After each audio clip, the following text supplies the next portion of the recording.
നമസ്കാരം. Astrology master ക്ലാസ്സിൻ്റെ പുതിയൊരു അധ്യായത്തിലേക്ക് ഏവർക്കും സ്വാഗതം. നമ്മൾ ഇന്ന് ചർച്ച ചെയ്യുന്നത് 27 നക്ഷത്രങ്ങളിലെ അവസാന നക്ഷത്രമായിട്ടുള്ള രേവതി എന്ന നക്ഷത്രത്തെക്കുറിച്ചാണ്. ബുധൻ്റെ നക്ഷത്രമാണ് രേവതി. ബുധൻ്റെ 3 നക്ഷത്രങ്ങളിൽ, അതായത് ആയില്യം, കേട്ട, രേവതി, അതിൽ ബുധൻ്റെ ആധിപത്യം വരുന്ന നക്ഷത്രങ്ങളിലെ അവസാന നക്ഷത്രമാണ് രേവതി. പ്രശ്നമൊക്കെ ചിന്തിക്കുമ്പോൾ രേവതിയുടെ സ്ഥാനം എന്ന് പറയുന്നത് നിഴലാണ്. അതേപോലെ തന്നെ ശരീരഭാഗത്തിൽ കക്ഷങ്ങളും, അതേപോലെ ഈ നക്ഷത്രവൃക്ഷം എന്ന് പറയുന്ന ഇരിപ്പയും, അതേപോലെ ശരദിക്ക് തെക്ക് ഭാവവും ആണ്. തെക്ക് ഭാഗത്താണ് എൻ്റെ ഒരു ശരദിക്കായിട്ട് വരുന്നത്. രേവതി നക്ഷത്രത്തിൻ്റെ ഭോജ്യവസ്തു, പൂജയ്ക്ക് ഭോജ്യമായിട്ട് വസ്തു എടുക്കുന്ന സമയത്ത് ഭോജ്യവസ്തുവായിട്ട് എടുക്കുന്നത് പയറാണ്. പൂഷാവാണ് ഇതിൻ്റെ ദേവത എന്ന് പറയുന്നത്. പിടിയാനയാണ് ഈ നക്ഷത്രത്തിൻ്റെ മൃഗം എന്ന് പറയുന്നത്. മയിലാണ് പക്ഷി. ദേവഗണത്തിൽപ്പെട്ട ഈ നക്ഷത്രം ഒരു സ്ത്രീ സ്വരൂപമുള്ള, ഫെമൈൻ ക്വാളിറ്റീസ് കൂടുതലുള്ള, ഇമോഷണൽ ക്വാളിറ്റീസ് ഒരുപാട് ആഗ്രഹിക്കുന്ന ഒരു നക്ഷത്രമാണ്. ഈ രേവതി നക്ഷത്രം എന്ന് പറയുന്നത് മധ്യമാചാരിയാണ്. മൃദംഗാകാരമാണ്, മൃദംഗം പോലെ ഇരിക്കുന്നതാണ്. തിര്യൻമുഖ നക്ഷത്രമാണ്. ഊർധ്വമുഖവുമല്ല അധോമുഖവുമല്ല, തിര്യൻമുഖ നക്ഷത്രമാണ്. മൃദുമൈത്രവുമായിട്ടുള്ള ഒരു നക്ഷത്രമാണ്. രേവതി പൊതുവെ ഒരു ശുഭനക്ഷത്രങ്ങളുടെ ഗണത്തിൽപ്പെടുന്ന ഒരു നക്ഷത്രമാണ്. പഞ്ചഭൂതങ്ങളിൽ ശബ്ദവുമായിട്ട് ബന്ധപ്പെട്ടിട്ടുള്ള ആകാശഭൂതത്തിൻ്റെ നക്ഷത്രമാണ്. ആകാശഭൂതങ്ങളിൽ പെടുന്ന നക്ഷത്രമാണ്. നക്ഷത്ര സംഖ്യ 2. വിഷകടി എന്ന് പറയുന്നത് 30 നാഴിക മുതൽ 34 നാഴികയും, ഉഷ്ണശിഖ എന്ന് പറയുന്നത് 20 നാഴിക മുതൽ 30 നാഴിക വരെയും, അമൃതഘടി എന്ന് പറയുന്നത് 54 നാഴിക മുതൽ 58 നാഴിക വരെയുമാണ്. അപ്പം വിഷകടി 30 മുതൽ 34 നാഴികയും, ഉഷ്ണശിഖ എന്ന് പറയുന്നത് 20 മുതൽ 30 നാഴിക വരെയും, അമൃതഘടി എന്ന് പറയുന്നത് 54 നാഴിക മുതൽ 58 നാഴിക വരെയും ആണ്. 27 നക്ഷത്രങ്ങളിലെ അവസാനത്തെ നക്ഷത്രം, കാലപുരുഷൻ്റെ മോക്ഷഭാവത്തിലെ അവസാന നക്ഷത്രം. ഭാരതീയ ധർമ്മശാസ്ത്രങ്ങളെല്ലാം മോക്ഷത്തെ പറയുന്നു എന്നുള്ളത് കൊണ്ട് തന്നെ ഒരു ജീവിതയാത്രയിൽ, അല്ലെങ്കിൽ ഒരു സോളിൻ്റെ ട്രാവലിങ്ങിൽ അതിൻ്റെ ഏറ്റവും അവസാനത്തെ പൂർത്തീകരണം, ഒരു യാത്രയുടെ പൂർത്തീകരണമായിട്ടുള്ള മോക്ഷത്തെ സൂചിപ്പിക്കുന്നു എന്ന് പറയുന്നു. അതുപോലെ തന്നെ ഇതിൻ്റെ ദേവത എന്ന് പറയുന്നത് പുഷാവ് അല്ലെങ്കിൽ പൂഷൻ എന്നൊക്കെ പറയും. അത് വഴികാട്ടിയും പരിപാലകനുമായിട്ടുള്ള ദേവനാണ്. കമ്മ്യൂണിക്കേഷൻ്റെ കാരകനായിട്ടുള്ള, ഭൗതിക വിഷയങ്ങളുടെ കാരകനായിട്ടുള്ള, ഭൗതിക ലോജിക്കൽ ബ്രെയിനിൻ്റെ കാരകനായിട്ടുള്ള, എത്ര ആത്മീയതയിട്ട് വളർന്നാലും ഭൗതികപരമായിട്ടുള്ള ചിന്താധാരകളുടെ ആകത്തുകയായിരിക്കുന്ന, മെറ്റീരിയൽ കൺസെപ്റ്റുകളുടെ ആകത്തുകയായിരിക്കുന്ന, ഞാൻ എപ്പോഴും വിളിക്കാറുള്ള കൺസ്യൂമേറ്റ് ലെയറായിരിക്കുന്ന ബുധനാണ് ഈ നക്ഷത്രത്തിൻ്റെ അധിപൻ എന്നുള്ളത് കൊണ്ട് തന്നെ ഇവർ നല്ല ഫലങ്ങൾ പറയാം. ഇവർ അങ്ങേയറ്റം ദയാലുക്കളും മറ്റുള്ളവരെ പരിപാലിക്കുന്നവരും സമ്പത്തും ഐശ്വര്യവും ഉണ്ടാവണമെന്നും അതുണ്ടാവുകയും ചെയ്യുന്നവരും ആവുന്നു. രേവതി നക്ഷത്രത്തിൻ്റെ സവിശേഷതകളിൽ ഏറ്റവും പ്രധാനപ്പെട്ട ഒരു സവിശേഷതയാണ് കരുണയും ദയയും. മീനൻ രാശിയുടെ സ്വാധീനം, വ്യാഴം, ശുക്രൻ, അതോടൊപ്പം തന്നെ ബുധൻ, ഇവരുടെ അവിശ്വസനീയമായ കരുണയും മറ്റുള്ളവരെ നയിക്കാനും ദയയും സഹാനുഭൂതിയും ഇവരിലുണ്ടാവും. മറ്റുള്ളവരുടെ വേദന സ്വന്തം വേദന പോലെ മനസ്സിലാക്കി പെരുമാറാനുള്ള ഒരു കഴിവ് പലപ്പോഴും ഇവർക്കുണ്ടാവും. പ്രത്യേകിച്ച് വ്യാഴവും ശുക്രൻ ബലപ്പെടുകയാണെങ്കിൽ രേവതി നക്ഷത്രക്കാർക്ക് അതുണ്ടാവും എന്നുള്ളതാണ്. രണ്ടാമത്തെ ഇവരുടെ ഒരു നല്ല ക്വാളിറ്റി എന്ന് പറയുന്നത് പരിപാലന സ്വഭാവമാണ്, നർച്ചറിങ്.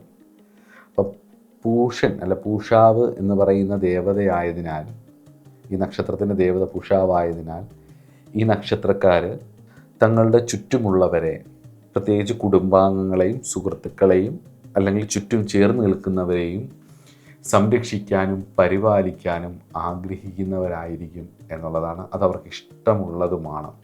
അതുപോലെ തന്നെ മൃഗങ്ങളോടുള്ള സ്നേഹം, ഈ നക്ഷത്രത്തിൽപ്പെട്ടവർക്ക് ഈ പെറ്റ്സിനോടൊക്കെ വലിയൊരു താല്പര്യം ഉണ്ടാവും.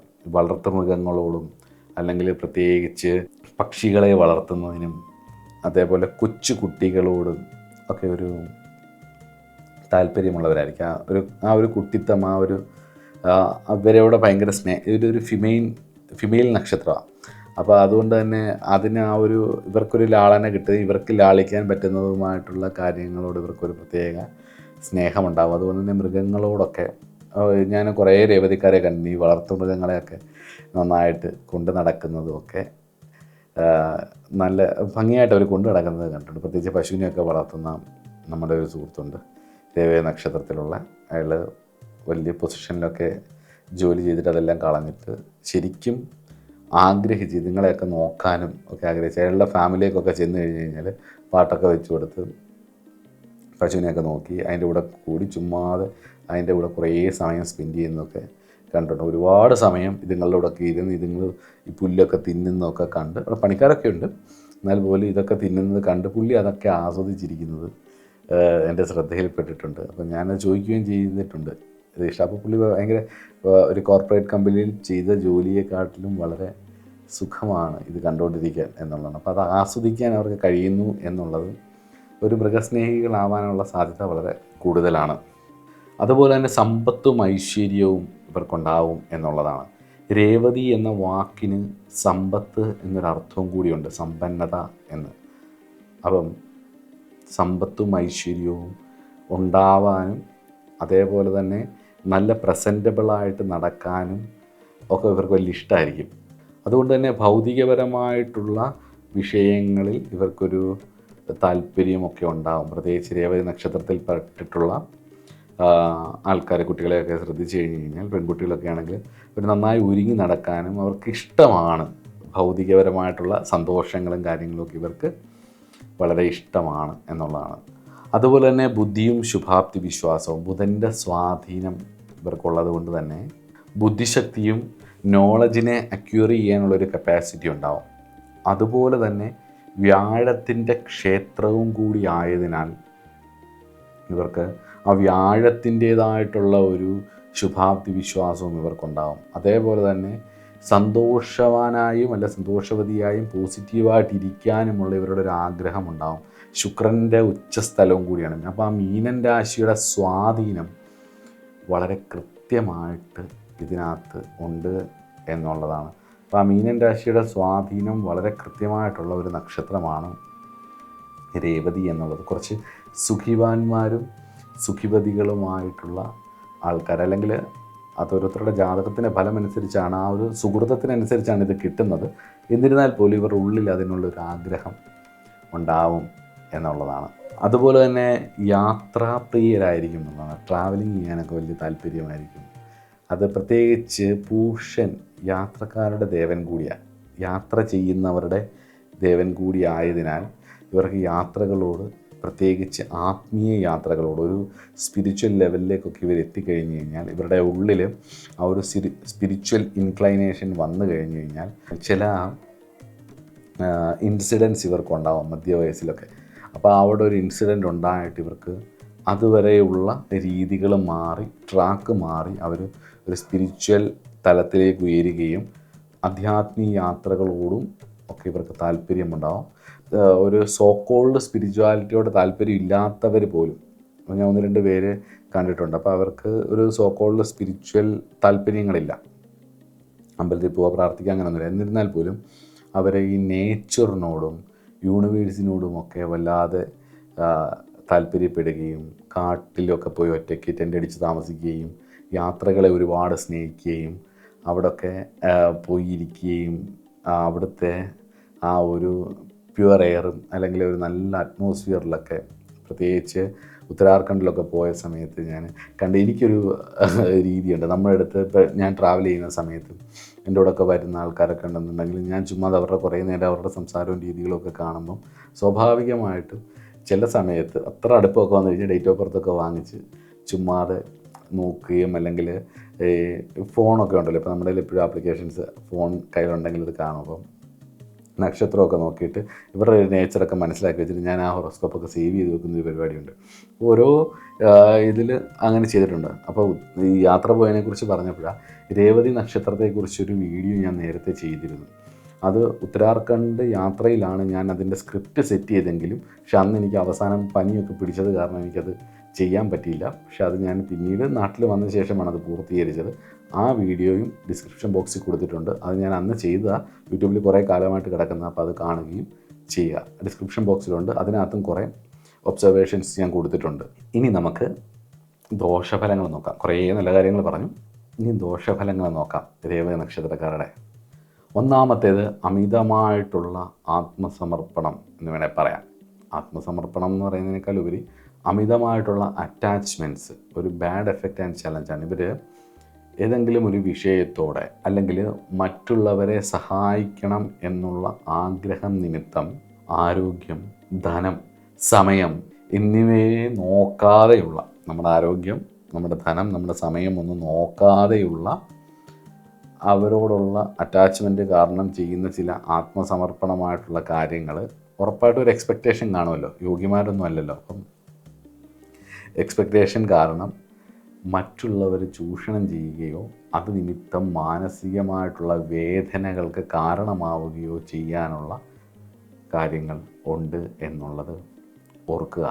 അതുപോലെ തന്നെ എളുപ്പത്തിൽ വഞ്ചിതരാകാനുള്ള സാധ്യതകൾ വളരെ കൂടുതലാണ്. ഈ ഒരു സ്വഭാവം, ഈ അമിതമായിട്ടുള്ള ഒരു അറ്റാച്ച്മെൻറ്റ് അല്ലെങ്കിൽ ഒരു അടുപ്പം, അതേപോലെ തന്നെ എളുപ്പത്തിൽ വഞ്ചിതരാവാനുള്ള സാധ്യത.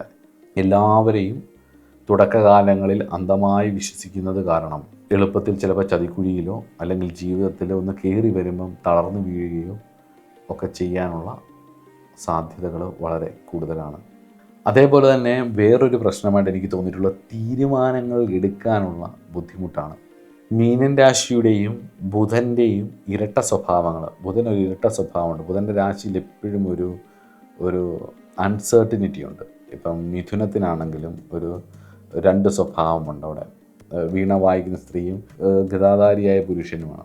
അതുപോലെ തന്നെ കന്നി രാശിയിലാണെങ്കിൽ ഒരു കയ്യിൽ ദിക്കറിയാതെ പോകുന്ന സ്ത്രീയുടെ ഒരു കയ്യിൽ തീയും ഒരു കയ്യിൽ നെൽക്കതിരുമാണ്, താഴ് ജലവും. ഒരു പരസ്പര വൈരുദ്ധ്യം, ഒരു ഇരട്ട സ്വഭാവമുണ്ട്. അതുപോലെ തന്നെ ഈ മീനൻ രാശിക്കും രണ്ട് മീനുകളാണ്. അപ്പോൾ അതുകൊണ്ട് തന്നെ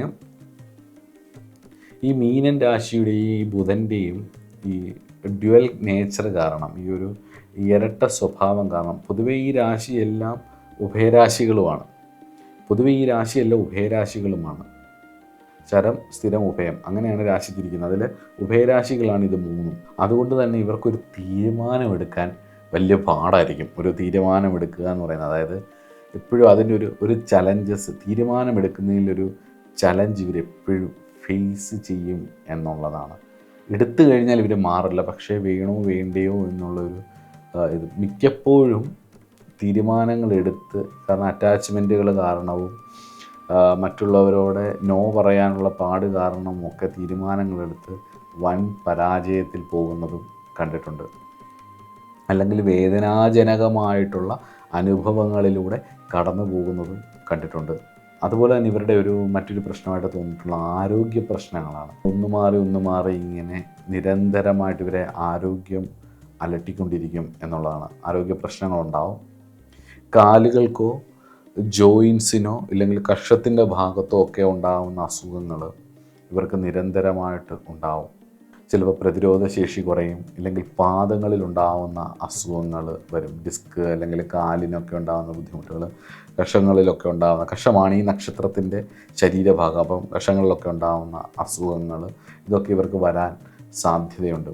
അടുത്തത് പരാശ്രയശീലമാണ്. റിലേ ഓൺ ചെയ്യുക, മറ്റുള്ളവരിൽ ഒരു പരിധിയിൽ കൂടുതൽ ആശ്രയിക്കുക എന്നുള്ളതാണ്. ഇവർക്ക് ചേരുന്ന ഒരാളല്ല ഇവരുടെ കൂടെ വരുന്നതെന്നുണ്ടെങ്കിൽ, ഇവരുടെ കൂടെ നിൽക്കുന്നുണ്ടെങ്കിൽ, ഇവരുടെ വീക്ക്നെസ്സുകളെ മനസ്സിലാക്കി സപ്പോർട്ട് ചെയ്യുന്ന ഒരാളല്ല വരുന്നതെന്നുണ്ടെങ്കിൽ ജീവിതത്തിൽ വിജയിക്കാൻ ഭയങ്കര പാടായിരിക്കും. കാരണം എപ്പോഴും ആ ഒരു പരാശ്രയശീലം ഇവർക്കുണ്ടാവും എന്നുള്ളതാണ്. അതുകൊണ്ട് തന്നെ ഒന്നുകിൽ ഇവർ ആരെങ്കിലും ആശ്രയിക്കും, ആ നല്ല ആൾക്കാർ വന്നവരെ സപ്പോർട്ട് ചെയ്ത് മുന്നോട്ട് കൊണ്ടുപോകും. ഇല്ലെങ്കിൽ അമിതമായി ആശ്രയിക്കേണ്ടതായിട്ടുള്ള അവസ്ഥകളിലേക്ക് ഇവർ എത്തിപ്പെടുകയും ചെയ്യും എന്നുള്ളതാണ്. പലപ്പോഴും അങ്ങനെ ആശ്രയിക്കുന്നത് കൊണ്ട് നല്ല ആൾക്കാരാണ് കൂടെ വരുന്നതെന്നുണ്ടെങ്കിൽ രക്ഷപ്പെടുകയും ചെയ്യും. അങ്ങനെയുള്ളവരുടെ സപ്പോർട്ട് കൊണ്ടും ഒക്കെ കയറി വരികയൊക്കെ ചെയ്യും. അല്ലെങ്കിൽ ഒരു ഐഡിയ ഉണ്ടാക്കി ഒരു ബിസിനസ് ചെയ്യാൻ പോയി ഇവർ ഒരു ഏരിയ വന്നിട്ട് ഇവരെ സപ്പോർട്ട് ചെയ്യുന്ന, ഇവരുടെ മനസ്സറിഞ്ഞ് ഇവരുടെ കുറവുകളെ മനസ്സിലാക്കി ഇവരുടെ രീതികൾ മനസ്സിലാക്കി ഇവരോടൊപ്പം ഇടപെട്ട് മുന്നോട്ട് പോകാൻ കഴിയുന്നവരാണെന്നുണ്ടെങ്കിൽ വല്ലാണ്ട് വിജയിക്കും വരും. അതേസമയത്ത് ഇവരെ വിശ്വസിപ്പിച്ച് പറ്റിക്കാൻ നോക്കിക്കഴിഞ്ഞ് കഴിഞ്ഞാൽ ചിലപ്പം പരാജയപ്പെടുകയും ചെയ്യും എന്നുള്ളതാണ്. പ്രത്യേകിച്ച് ജീവിതത്തിൻ്റെ ആദ്യ പകുതിയിൽ ഒരു 35 വയസ്സിനൊക്കെ മുമ്പെയൊക്കെ തന്നെ ഈ സൗഹൃദങ്ങളോ അല്ലെങ്കിൽ ബന്ധങ്ങളിൽ നിന്നുമൊക്കെ ഒരു വലിയ തിരിച്ചടികൾ ഇവർ നേരിടേണ്ടതായിട്ട് വരികയും ചെയ്യും എന്നുള്ളത് ഉറപ്പാണ്. ഇവർ ആശ്രയിക്കുന്ന ആൾക്കാരിൽ നിന്നും ഇവർക്കൊരു തിരിച്ചടി നേരിടേണ്ടി വരും എന്നുള്ളത് ഞാൻ സ്ഥിരമായി കാണുന്ന ഒരു രേവതിയുടെ മോശ ചലഞ്ചസിൽ പ്രധാനമാണ്. ഇതിൻ്റെ കർമ്മപരമായിട്ടുള്ള പാഠങ്ങൾ, കാർമിക് ലെസൺസ്, എന്തുകൊണ്ട് ഞാൻ ഈ നക്ഷത്രത്തിൽ ജനിച്ചു എന്ന് ചോദിച്ചാൽ യാത്രയുടെ അവസാനമാണ്, the end of the journey. അതായത് രാശിചക്രത്തിൻ്റെ അശ്വതിയിൽ തുടങ്ങി രേവതിയിൽ അവസാനിക്കുന്ന രാശിചക്രത്തിൻ്റെ അവസാന ഭാഗമാണ്. 27 നക്ഷത്രത്തിൻ്റെ അവസാന നക്ഷത്രം ആയതുകൊണ്ട് തന്നെ ഇതൊരു ജന്മചക്രത്തിൻ്റെ അവസാനത്തെയാണ് സൂചിപ്പിക്കുന്നത് എന്നുള്ളത് ഓർക്കുക. ഒരുപാട് ജന്മങ്ങളിൽ നേടിയ അറിവിൻ്റെയും അനുഭവങ്ങളുടെയും ആകത്തുകയാണ് ഈ ജന്മം എന്നുള്ളത് കൊണ്ട് കെട്ടായിക ഇനിയും നാരായണ ജയ എന്ന് പറയുന്നത് കേട്ടിട്ടില്ലേ എഴുത്തച്ഛൻ.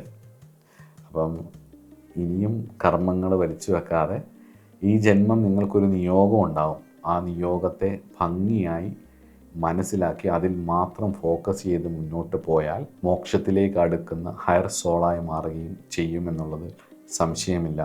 അതുകൊണ്ട് തന്നെ പൂർണ്ണത നേടുക, മോക്ഷം എന്ന് പറഞ്ഞു കഴിഞ്ഞാൽ പൂർണ്ണാവസ്ഥയാണ്. പൂർണ്ണത നേടുക എന്നുള്ളത് തന്നെയായിരിക്കും ഒരു ആന്തരിക രീതി എന്നുള്ളത് ഈ നക്ഷത്രത്തിൻ്റെ. അതുകൊണ്ട് തന്നെ മോക്ഷത്തിലേക്ക് അടുക്കുക, സ്പിരിച്വാലിറ്റിയിലേക്ക് വരിക, അല്ലെങ്കിൽ സ്പിരിച്വൽ ആവാൻ ഒരു ടെൻഡൻസി വന്നതിൽ അത് കൃത്യമായിട്ട് ചെയ്ത് മുന്നോട്ട് പോകാൻ ഉള്ള ഭാഗ്യമുണ്ടാവട്ടെ എന്ന് പ്രാർത്ഥിക്കുന്നു. അതൊരു പ്രധാന കർമ്മപരമായിട്ടുള്ള ദൗത്യമാണ് എന്നുള്ളതും ഓർത്തുകൊള്ളുക. ഇതിന് ഈ രാശിക്കും ഈ നക്ഷത്രത്തിനുമൊക്കെ 2 മത്സ്യവുമായിട്ട് ബന്ധമുള്ളത് കൊണ്ട് തന്നെ 2 മത്സ്യങ്ങൾ 2 ലോകങ്ങളെ കാണിക്കുന്നു എന്നുള്ളതാണ്. ഒരു മത്സ്യം എന്ന് പറയുന്നത് മെറ്റീരിയലിസത്തെ, വണ്ടി, വാഹനങ്ങൾ, കുടുംബം, സ്വത്തുക്കൾ, പ്രൊഫഷൻ, ഇതെല്ലാം കാണിക്കുമ്പം മറ്റൊരെണ്ണം ധ്യാനത്തെക്കുറിച്ചും മോക്ഷത്തെക്കുറിച്ചുമൊക്കെ പറയുന്നു എന്നുള്ളതാണ്. അപ്പം ഇവ തമ്മിലുള്ള ഒരു സന്തുലനാവസ്ഥ, സ്പിരിച്വാലിറ്റി എന്നുള്ളൊരു സാധനമേ ഉള്ളൂ. മെറ്റീരിയലിസവും നന്നായി ജീവിതത്തെ ആസ്വദിച്ചാൽ, ജീവിതത്തെ മനസ്സിലാക്കിയാൽ, അതിനെ ആത്മാർത്ഥമായിട്ട് അതിൽ മുഴുകിയാൽ അതും സ്പിരിച്വാലിറ്റിയാണ്. അപ്പം അത് മനസ്സിലായി വരാൻ ഇച്ചിരി സമയമെടുക്കും എന്നുള്ളതാണ്. നമ്മുടെ ബ്രെയിൻ അങ്ങനെയാണ് സെറ്റ് ചെയ്തിരിക്കുന്നത്. അപ്പം നമ്മുടെ ബ്രെയിൻ വെച്ചിട്ട് ലോജിക്കൽ ബ്രെയിനും അതേപോലെ തന്നെ ഇമോഷണൽ ബ്രെയിനും, അതായത് രണ്ടും സ്പിരിച്വൽ ബ്രെയിനും തമ്മിലുള്ളൊരു ഒരു ഹാർമണി ഉണ്ട്. അത് മനസ്സിലാക്കുക എന്നുള്ളത് ഇവരെ സംബന്ധിച്ചിടത്തോളം ഒരു വലിയ പാടുള്ള കാര്യമാണ്. ഒരേ സമയം മെറ്റീരിയൽ തോട്ടുകൾ, അതേസമയത്ത് തന്നെ സ്പിരിച്വൽ തോട്ടുകൾ. അപ്പോൾ ആ ധ്യാന മോക്ഷം ത്തെക്കുറിച്ചും അതേപോലെ തന്നെ ഭൗതികപരമായിട്ടുള്ള പണം, കുടുംബം, വണ്ടി വാഹനങ്ങൾ, മെറ്റീരിയൽ പ്രോസ്പെരിറ്റി, ഇതെല്ലാം രണ്ടും കൂടെ ഒരേപോലെ എങ്ങനെ ഹാൻഡിൽ ചെയ്ത് കൊണ്ടുപോകണമെന്ന് പഠിക്കുക എന്നുള്ളത് ഒരുപാട് വെല്ലുവിളിയാണ്, ഒരു കർമ്മപരമായിട്ടുള്ളൊരു വെല്ലുവിളിയാണ് ജീവിതത്തിൽ. എപ്പോഴും ഇതിങ്ങനെ ഒരു കോൺഫ്ലിക്റ്റ് അടിച്ചുകൊണ്ടിരിക്കും. അപ്പം ഈ കോൺഫ്ലിക്റ്റ് ഡയലമ ഉണ്ടാക്കുകയും ചെയ്യും. അപ്പോൾ അത് മാറ്റിയിട്ട് ഒന്നിൽ മാത്രം ശ്രദ്ധ കേന്ദ്രീകരിക്കാതെ, ചിലവരങ്ങ് സ്പിരിച്വാലിറ്റിയിലേക്ക് പോകുമ്പോൾ അവർക്കപ്പോൾ മെറ്റീരിയൽ സാധനങ്ങൾ കിട്ടാതെ വരുമ്പോൾ ഉണ്ടാകുന്ന സങ്കടം വരും. എന്നാൽ മെറ്റീരിയൽ സാധനങ്ങളിലേക്ക് പോകുന്ന സമയത്ത് സ്പിരിച്വലായിട്ടുള്ള കാര്യങ്ങൾ കിട്ടാതെ വരുമ്പോൾ സങ്കടം വരും. അപ്പോൾ ഇത് രണ്ടിൻ്റെയും ഒരു സന്തുലനാവസ്ഥയിൽ കൊണ്ടുപോകാൻ അതിൻ്റെ ഒരു നടുക്കൊരു പോയിൻ്റുണ്ട്, സീറോ സ്റ്റേറ്റ്. അതിലൂടെ പോകാൻ, ഒരു ന്യൂട്രൽ സ്റ്റേറ്റിൽ പോകാൻ ശ്രമിക്കുക എന്നുള്ളതാണ്. അവിടെയാണ് നിങ്ങളുടെ ജീവിതത്തിൻ്റെ താളം ഇരിക്കുന്നത്. ആ ഒരു ടെമ്പോ പ്രോപ്പറായി കഴിഞ്ഞ് കഴിഞ്ഞാൽ പിന്നെ അങ്ങനെ അങ്ങ് പൊക്കോളും എന്നുള്ളതാണ്. അത് പിന്നീട് ജീവിതത്തിൽ ഒരുപാട് സന്തോഷവും സമാധാനവും ഒക്കെ ഉണ്ടാവുകയും ചെയ്യും എന്നുള്ളത് ഉറപ്പാണ്. അതുപോലെ തന്നെ പരിപാലനത്തിൻ്റെ കർമ്മം, പൂഷൻ അല്ലെങ്കിൽ പൂഷാവ് എന്ന ദേവത എന്ന് പറയുന്നത് വഴിതെറ്റിപ്പോകുന്ന ആൾക്കാരെ, പല വഴിയിലൂടെ സഞ്ചരിക്കുന്ന ആൾക്കാരെ നേരായ പാതയിലേക്ക് കൊണ്ടുപോകുന്ന ഒരു ദേവതയാണ്. അതുപോലെ തന്നെ തങ്ങൾക്ക് ചുറ്റുമുള്ളവരെ, ബന്ധുക്കളായിക്കോട്ടെ, കുടുംബക്കാരായിക്കോട്ടെ, അല്ലെങ്കിൽ സുഹൃത്തുക്കളായിക്കോട്ടെ, ഈ ജീവിതയാത്രയിൽ അവരെ പരിപാലിക്കാനും സംരക്ഷിക്കാനും ശരിയായ പാത കാട്ടിക്കൊടുക്കാനും ഒരു കർമ്മപരമായിട്ടുള്ള കടമയോടുകൂടി വന്നവരാണ് എന്നുള്ളത് ഓർക്കുക. അതവർക്ക് ഉറപ്പായിട്ടും ഉണ്ടാവുകയും ചെയ്യും. അതുപോലെ തന്നെ ഇവർ പഠിക്കേണ്ട ഒരു പ്രധാനപ്പെട്ട ഒരു കാര്യം, കർമ്മപരമായിട്ടുള്ള പൂർത്തീകരണത്തിന് ലക്ഷ്യത്തിലേക്ക് എത്താൻ ഇവർ പ്രധാനമായിട്ടും പഠിക്കേണ്ട ഒരു പാഠം എന്ന് പറയുന്നത് വിട്ടുകളയാൻ പഠിക്കുക എന്നുള്ളതാണ്. ലേണിംഗ് ടു ലെറ്റ് ഗോ അടിക്കാൻ പഠിക്കുക എന്നുള്ളതാണ്. ദിസ് ടു ഷാൽ പാസ്, ഇതും കടന്നു പോകും എന്ന് പഠിക്കാൻ ആണ്. അത് പഠിക്കണം, ഇല്ല ജീവിതം അത് പഠിപ്പിക്കും എന്നുള്ളതാണ്. അവസാന നക്ഷത്രമായതുകൊണ്ട് തന്നെ ജീവിതത്തിലെ പല പ്രധാന കാര്യങ്ങളും വിട്ടുകളയാൻ പഠിക്കുക. വേദനകളും ഒരുപാട് സന്തോഷങ്ങളും ഒരുപാട് തലയിൽ ചുമന്നുകൊണ്ട് നടക്കേണ്ട ആവശ്യമൊന്നുമില്ലല്ലോ. ഡിറ്റാച്ച്മെൻറ്റ് ശീലിക്കുക എന്നുള്ളതാണ്. അറ്റാച്ച്ഡ് ആയിട്ടിരിക്കുമ്പോൾ തന്നെ ഡിറ്റാച്ച്ഡ് ആവാൻ ശ്രമിക്കുക എന്നുള്ളത് തന്നെയാണ്. പഴയ ബന്ധങ്ങളിലോ വസ്തുക്കളിലോ ആഡംബര കാര്യങ്ങളിലോ ഇമോഷണലായിട്ടുള്ള വിള്ളലുകൾ ഉണ്ടായിട്ടുണ്ടെങ്കിൽ അത് എന്തു തന്നെയായാലും നമ്മൾ അതിൽ നിന്നുണ്ടായിട്ടുള്ള വിഷമങ്ങളിലൊക്കെ അള്ളിപ്പിടിച്ചിരിക്കാതെ മുന്നോട്ട് പോവുക. അവനവൻ്റെ സന്തോഷത്തിന് വേണ്ടിയിട്ട് അത് മുന്നോട്ട് പോവുക. ആത്മീയമായിട്ടുള്ള വളർച്ച പ്രധാനമായിട്ട് മുന്നിൽ കണ്ടുകൊണ്ട് അവയൊക്കെ ഉപേക്ഷിച്ച്, ആ ദുഃഖങ്ങളെല്ലാം ഉപേക്ഷിച്ച് മുന്നോട്ട് പോകാൻ ശ്രമിക്കുകയും ചെയ്യുക. അത് കർമ്മപരമായിട്ടുള്ള ഉയർച്ചയ്ക്ക് നല്ല രീതിയിൽ ഉയരാൻ നിങ്ങൾക്കത് വേണം. അതുകൊണ്ട് തന്നെ നിങ്ങളതിന് ബാധ്യസ്ഥരാണ്. അത് ഉറപ്പാണ്. ഇതിനെയൊക്കെ വിട്ട് കളഞ്ഞ് മുന്നോട്ട് പോയില്ലെങ്കിൽ മെൻ്റലി ചീഞ്ഞിരിക്കും. അപ്പം വീണ്ടും അത് ഓർത്തുകൊണ്ടിരിക്കുമ്പോൾ ആ ഒരു ചീയൽ ഉണ്ടാവില്ല. അപ്പോൾ അതിനെ മുന്നോട്ട് കൊണ്ടുപോവുക, അതൊക്കെ കളഞ്ഞ് മുന്നോട്ട് പോവുക എന്നുള്ളതാണ് ഏറ്റവും പ്രധാനപ്പെട്ട കാര്യം. അതുപോലെ തന്നെ ഒരു മോശം സ്വഭാവമായിട്ട് എനിക്ക് തോന്നിയിട്ടുള്ളൊരു കാര്യം എന്ന് പറഞ്ഞാൽ മറ്റുള്ളവരെ കുറ്റം പറയുന്നത്, ഗോസിപ്പ് പറയുന്നത്, ചില സമയങ്ങളിൽ കള്ളം പറയുന്നതും, അതേപോലെ തന്നെ ഈ ലൗകിക സുഖങ്ങളിൽ മുഴുകാൻ ഇഷ്ടമുള്ളത് കൊണ്ട് തന്നെ ആവശ്യമില്ലാത്ത പ്രശ്നങ്ങളിൽ പോയി പെടുന്നതും, സ്വന്തം സുഖം മാത്രം ശ്രദ്ധിച്ചുകൊണ്ട് ചില വിഷയങ്ങളിലൊക്കെ പോയി പെട്ട് ജീവിതത്തിൻ്റെ താളം തെറ്റിപ്പോകുന്നതും കണ്ടിട്ടുണ്ട്. ഞാനത് ഏറ്റവും അവസാനം പറഞ്ഞതിൻ്റെ കാരണം എന്ന് പറഞ്ഞാൽ അതൊന്ന് ശ്രദ്ധിക്കേണ്ട കാര്യമാണ്. അനാവശ്യ കാര്യങ്ങളിൽ പോകുന്ന സമയത്ത് ഒന്ന് ശ്രദ്ധിക്കുന്നത് നന്നായിരിക്കും. അതൊരു റിലേറ്റീവാണ്.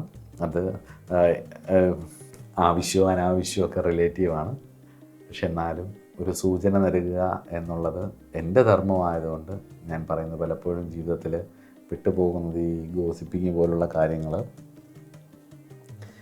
ഈ ആവശ്യമില്ലാത്ത ആൾക്കാരുടെ കാര്യത്തിൽ ഇടപെടുന്നത്, ആവശ്യമില്ലാത്ത ചില റിലേഷൻഷിപ്പുകളിൽ പോയി പെടുന്നത്,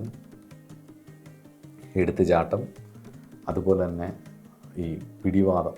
ഒരു കാര്യം തീരുമാനിച്ച് എനിക്ക് ഇങ്ങനെ തന്നെ വേണം എന്നുള്ളത്, സ്വന്തം സുഖം നോക്കിയിട്ട് അതിനനുസരിച്ച് ബാക്കി ആരെയും കൺസിഡർ ചെയ്യാതെ ചെയ്യുന്ന ചില രീതികൾ, ഇതൊക്കെ വ്യാഴത്തിനും ബുധന് ബലം കൂടുകയും കാരണം നക്ഷത്രാധിപന് നീചം ഭവിക്കുന്ന രാശിയും കൂടിയാണ് രേവതി നിൽക്കുന്നത്.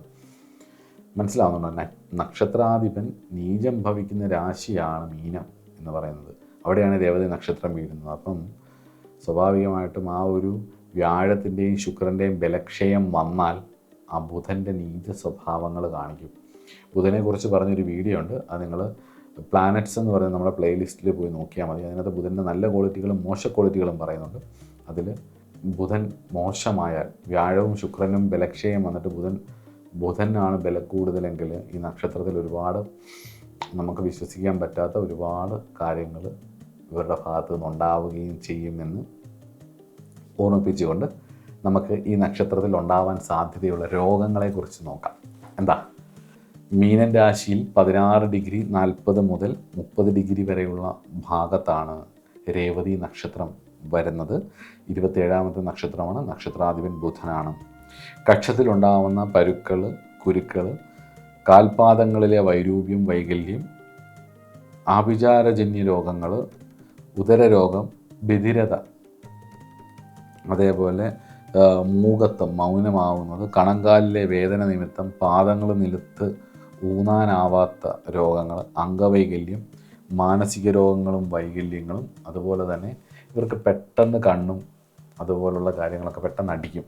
അപ്പോൾ അതുകൊണ്ട് ഈ വിളൈ പോലുള്ള കാര്യങ്ങൾ, അതേപോലെ തന്നെ ഈ ഞാൻ പറഞ്ഞ പോലെ ഈ വീണ്ടും വിചാരമില്ലാതെ എടുത്തു ചാടി ഉണ്ടാകുന്ന പ്രശ്നങ്ങളുമൊക്കെ ഈ നക്ഷത്രക്കാർക്ക് വരാൻ സാധ്യതയുള്ളതാണ്. അപ്പോൾ നമുക്ക് ഇനി എന്താ ചെയ്യേണ്ടത്? ഇനി നമുക്ക് വേണ്ടത് ഇതിൻ്റെ കർമ്മക്ഷയത്തിനായിട്ട് പോകേണ്ട ക്ഷേത്രങ്ങൾ ഏതൊക്കെയാണെന്നുള്ളത് നോക്കാം. വേണ്ടേ? നോക്കാം. എപ്പോഴും രേവതി നക്ഷത്രം എന്ന് പറയുന്ന ഒരു ഗൈഡിങ് എനർജി ആയതുകൊണ്ട്, നമ്മളെ മുന്നോട്ട് കൊണ്ടുവന്നതായതുകൊണ്ട് തന്നെ ഒരു ഡിവൈൻ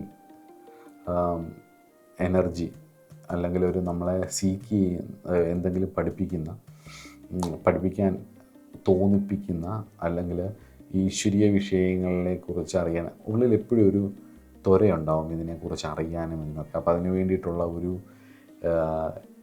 എനർജി റെസൊണേറ്റ് ചെയ്യുന്ന ഒരു സ്റ്റാർ ആയതുകൊണ്ട് തന്നെ, ഒരു കോൺസ്റ്റലേഷൻ ആയതുകൊണ്ട് തന്നെ ഗുജറാത്തിലുള്ള ദ്വാരകാധീശ ക്ഷേത്രമാണ് ഇതിന് പറയുന്ന ഒരു ക്ഷേത്രം, ഒരു ഗ്രന്ഥത്തിൽ കണ്ടത്. തമിഴ്നാട്ടിൽ കാരക്കുടിക്ക് അടുത്തുള്ള മുസൂരി താലൂക്കിൽ തൃച്ചി ഡിസ്ട്രിക്റ്റിൽ കാരക്കുടി എന്ന് പറയുന്ന സ്ഥലത്തിനടുത്തുള്ള കരുണാകരവല്ലിയും ശ്രീ കൈലാസനാഥരും കൂടി ഇരിക്കുന്ന ക്ഷേത്രമാണ് ഇവരുടെ രേവതി നക്ഷത്രത്തിൻ്റെ നക്ഷത്ര ക്ഷേത്രമായിട്ട് പറയുന്നത്. അപ്പോൾ നമ്മളെ ഈ ഒരു സീരീസിൽ 27 നക്ഷത്രങ്ങളുടെ ക്ഷേത്രങ്ങളെക്കുറിച്ച് പറഞ്ഞു, 27 നക്ഷത്രങ്ങൾക്ക് വരാൻ സാധ്യതയുള്ള രോഗങ്ങളെക്കുറിച്ച് പറഞ്ഞു, 27 നക്ഷത്രങ്ങളും എന്തിനാണ് ജനിച്ചത്, അവരുടെ പേർപ്പസ് എന്താണെന്നുള്ളത് പറഞ്ഞു, കാർമിക് ഹീലിങ്ങിന് വേണ്ടിയിട്ട് ഏതൊക്കെ ക്ഷേത്രത്തിലാണ് പോകേണ്ടതെന്നും എന്തൊക്കെയാണ് ചെയ്യേണ്ടതെന്നും പറഞ്ഞു. അതോടൊപ്പം പണ്ട് കൊടുത്തിട്ടുള്ള കുറേ പോസിറ്റീവായിട്ടുള്ള കാര്യങ്ങളെക്കുറിച്ച് അതിൻ്റെ വീഡിയോസ് നമ്മുടെ ഡിസ്ക്രിപ്ഷൻ ബോക്സിൽ കൊടുത്തിട്ടുണ്ടായിരുന്നു. എല്ലാ നക്ഷത്രങ്ങളുടെയും കൊടുത്തിട്ടുണ്ട്. അപ്പം അതേപോലെ തന്നെ കുറേ കാര്യങ്ങൾ, നല്ല കാര്യങ്ങളും അതുപോലെ തന്നെ ചലഞ്ചസും ബാഡ് എഫക്ട്സും അതുപോലെ തന്നെ പോസിറ്റീവായിട്ടുള്ള കാര്യങ്ങളും ഈ 27 നക്ഷത്രത്തിൻ്റെയും അതോടൊപ്പം തന്നെ 28ാമത്തെ നക്ഷത്രമായിട്ടുള്ള അഭിജിത്തിനെ കുറിച്ച് നമ്മൾ ജ്യോതിഷ ജിജ്ഞാസുക്കൾക്കും ഇത് പഠിക്കണമെന്ന് ആഗ്രഹിക്കുന്നവർക്കും മനസ്സിലാക്കാൻ വേണ്ടി ഒബ്സർവ് ചെയ്യാൻ വേണ്ടിയിട്ടും പറഞ്ഞിട്ടുണ്ട്. അപ്പം എല്ലാവർക്കും മനസ്സിലായെന്ന് വിശ്വസിക്കുന്നു. കുറച്ചൊക്കെ ഇത് നിങ്ങൾ പഠിച്ച് ഇത് മനസ്സിലാക്കിയിട്ട് സ്വയം ഒബ്സർവ് ചെയ്ത് നിങ്ങൾ പഠിക്കണം. ഏത് അനുഭൂയതേ തത് പ്രമാണം എന്നാണ്, നമ്മുടെ അനുഭവം കൂടിയാണ് അതിനകത്ത് പ്രമാണം. നമ്മൾ ഗ്രന്ഥങ്ങളിൽ നിന്ന് കിട്ടുന്നതും ഇതുപോലെ എന്നെ പോലെയുള്ളവർ പറയുന്നത് കേൾക്കുകയും, എൻ്റെ കുറേ കാലത്ത് അന്വേഷണം ഉണ്ടല്ലോ ഇതിനകത്ത്, അപ്പോൾ അത് കേൾക്കുകയും അതോടൊപ്പം തന്നെ മറ്റ് പലരുടെയും ഗ്രന്ഥങ്ങളുമൊക്കെ വായിക്കുകയും നിങ്ങൾക്ക് അറിയാവുന്നവരുടെ ഹൊറോസ്കോപ്പ് എടുത്ത് വെച്ച് ഒബ്സർവ് ചെയ്ത് പഠിക്കുകയൊക്കെ ചെയ്താൽ നിങ്ങൾക്ക് കുറച്ച് കൂടുതൽ ഒരു മനുഷ്യൻ്റെ സോൾ സഞ്ചരിക്കുന്ന വഴിയും അതിൻ്റെ ഒരു ലീനേജും, ആ ഒരു എന്തുകൊണ്ട് ആ ഒരു നക്ഷത്രത്തിൽ അയാൾ ജനിച്ചു ആ ദിവസം, അപ്പോൾ ആ ഒരു നക്ഷത്രത്തിൻ്റെ ലീനേജും കാര്യങ്ങളും അവരുടെ ഒരു ക്വാളിറ്റിയും എല്ലാം നമുക്ക് മനസ്സിലാക്കാനും പറ്റും കുറേയൊക്കെ. അത് കഴിഞ്ഞ് ജാതകവും കൂടെ പരിശോധിച്ച് ജാതകത്തിൻ്റെ കാര്യങ്ങളുടെ മനസ്സിലാക്കി ഇത് രണ്ടും കൂടെ വെച്ചിട്ട് നമുക്ക് അവരെ ശരിക്കും അവരുടെ ബിഹേവിയർ അല്ലാതെ അവരുടെ ക്യാരക്ടർ ഇങ്ങനെയൊക്കെ ആയിരിക്കും എന്നുള്ളത് ഒരു പരിധി വരെയൊക്കെ നമുക്ക് മനസ്സിലാക്കുകയും പറ്റുകയും ചെയ്യും. പിന്നെ നമ്മൾ സാധനയൊക്കെ ചെയ്ത് നമ്മൾ നല്ല രീതിയിൽ വളർന്ന് മുന്നോട്ട് പോകുമ്പോൾ നമ്മുടെ ഇൻഡ്യൂഷൻസും കൂടെ വർക്ക് ചെയ്ത് നമ്മുടെ പല കാര്യങ്ങളും നമുക്ക് കിട്ടുന്ന ചില കാര്യങ്ങളുണ്ട്. അത് ഇതൊക്കെ കൈകാര്യം ചെയ്യുമ്പോഴേ അത് മനസ്സിലാകത്തുള്ളൂ. ഈ പഠനം എന്തായാലും വേണം, പഠിക്കണം. പിന്നൊരു ഗുരുത്വം, പിന്നെ അതേപോലെ സാധനയുടെ അനുഭവങ്ങളും ഒരു ദൈവാധീനവും, പിന്നെ കുറേ വർഷത്തെ എക്സ്പീരിയൻസ്, പിന്നെ ഇതെല്ലാം കൂടെ ചേർന്ന് വരുമ്പം നമ്മുടെ ഉള്ളിൽ നമ്മളുടെ ഇത്രയും കാലത്തെ ഇതുകൊണ്ട് നമുക്ക് ആ ഒരു യുണീക്കായിട്ട് കിട്ടുന്ന ചില അനുഭവങ്ങളും എല്ലാം കൂടി ആകുമ്പം കൃത്യമായിട്ട് കാര്യങ്ങൾ മനസ്സിലാക്കാൻ പറ്റുകയും നിങ്ങൾക്ക് ഇതിനകത്ത് നല്ല മാസ്റ്റർ ആവാൻ പറ്റുകയും ചെയ്യും എന്നുള്ളതാണ്. ഇതൊരു തൊഴിലായിട്ട് എടുക്കണം എന്നല്ല പറയുന്നത്, പക്ഷെ നിങ്ങളുടെ ജീവിതത്തിൽ മുന്നോട്ട് പോകുന്ന സമയത്ത് ഒരുപാട് മനുഷ്യരുമായിട്ട് നമ്മൾ ഇടപെടുന്ന സമയത്ത് നമുക്ക് ഓരോരുത്തരുടെയും ഇത് എല്ലാവരും അവരുടെ നാളൊന്നും പറയണമെന്നില്ല, പക്ഷേ നമുക്ക് ആ ഒബ്സർവേഷൻ, ഇവരുടെ ഒരു ക്യാരക്ടറിസ്റ്റിക്സ്, ഇവരുടെ ഒരു രീതിയൊക്കെ കാണുമ്പം നമുക്ക് മനസ്സിലാവും ഇവരുടെ സ്വഭാവം ഇതാണ്, ഇവരുടെ വീക്ക്നെസ് ഇതാണ്, ഇവരുടെ പോസിറ്റീവ് കാര്യം ഇതാണ്. അപ്പോൾ നമുക്ക് അതിനനുസരിച്ച് നമുക്ക് ബിഹേവ് ചെയ്യാനും നമുക്ക് മുന്നോട്ട് പോകാനും സാധിക്കുകയും ചെയ്യും എന്നുള്ളത്. ഇതെല്ലാം ജീവിതം മനോഹരമാക്കാൻ വേണ്ടിയിട്ടാണ് ഋഷിമാർ ഈ ശാസ്ത്രങ്ങളെല്ലാം ഉണ്ടാക്കിയിരിക്കുന്നത്. അപ്പം അത് പഠിക്കുക, അതിനെ നല്ല രീതിയിൽ ഉപയോഗിക്കുക. കാരണം ലിമിറ്റഡ് ആയിട്ടുള്ള ഒരു ലോകമായതുകൊണ്ട് മനുഷ്യൻ്റെ ക്വാളിറ്റി കുറയുന്നതിനനുസരിച്ച് ഈ ശാസ്ത്രം പഠിച്ചാൽ ആ രീതിക്കായിരിക്കും ഇവർ ഉപയോഗിക്കുന്നത്. അപ്പോൾ നല്ല ക്വാളിറ്റി ഉള്ളവർ പഠിച്ചാൽ ഇതിനെ നല്ല രീതിയിൽ ഹാൻഡിൽ ചെയ്യാനും നല്ല രീതിയിൽ മനസ്സിലാക്കാനും ഒക്കെയാണ്. ഒരു രസമാണിത് പഠിച്ചാൽ. നമുക്കൊരു സുഖം തോന്നും, ഒരു സന്തോഷം തോന്നും. നമുക്കത് കാണുമ്പോൾ ഒരു അത്ഭുതം, ഓരോ പ്രാവശ്യവും ഒരു അത്ഭുതം, ഒരു എക്സൈറ്റ്മെൻറ്റും ഒക്കെ വരുമ്പോൾ നമുക്കൊരു സുഖമില്ലേ, അത് തന്നെ അതുണ്ടാവുകയും ചെയ്യും എന്നുള്ളത് ഉറപ്പാണ്. ഓരോ ഹൊറോസ്കോപ്പും ഓരോ കഥ പറയും. അപ്പം 27 നക്ഷത്രങ്ങളിലാണ് ലോകത്തുള്ളവരെല്ലാവരും ജനിക്കുന്നത്. പക്ഷേ ആ ഹൊറോസ്കോപ്പും ആ നക്ഷത്രത്തിൻ്റെയും കോമ്പിനേഷൻസും പ്ലാനറ്റിൻ്റെ ഒരു ക്യാരക്ടറിസ്റ്റിക്സും എല്ലാം കൂടെ വെച്ചിട്ട് നമ്മൾ ഒന്ന് കൂട്ടി യോജിപ്പിച്ച് പറയുമ്പം പലരുടെയും സ്വഭാവത്തിൽ ആ ഒരു വേരിയേഷൻസൊക്കെ നമുക്ക് പഠിക്കാനും പറയാം. കുറേ കാലം നമുക്ക് തെറ്റുകയൊക്കെ ചെയ്യും. ആ തെറ്റിയെന്ന് വിചാരിക്കേണ്ടത് കൂടുതൽ പഠിച്ച് വരുമ്പോഴത്തേക്ക് ഒരു പോയിൻ്റ് എത്തുമ്പം ഈ ശാസ്ത്രം നമ്മളെ അനുഗ്രഹിക്കും, നമ്മുടെ കയ്യിലേക്ക് അത് ഒതുങ്ങും എന്നുള്ളതാണ്. അപ്പോൾ എല്ലാവരെയും ഭഗവാൻ അനുഗ്രഹിക്കട്ടെ എന്ന് പ്രാർത്ഥിച്ചുകൊണ്ട് എൻ്റെ വീഡിയോസ് കാണുന്ന എല്ലാവരും ഈ നക്ഷത്ര സീരീസ് എല്ലാം കണ്ട് നോട്ട്സൊക്കെ ഉണ്ടാക്കി പഠിക്കാൻ ശ്രമിക്കുക.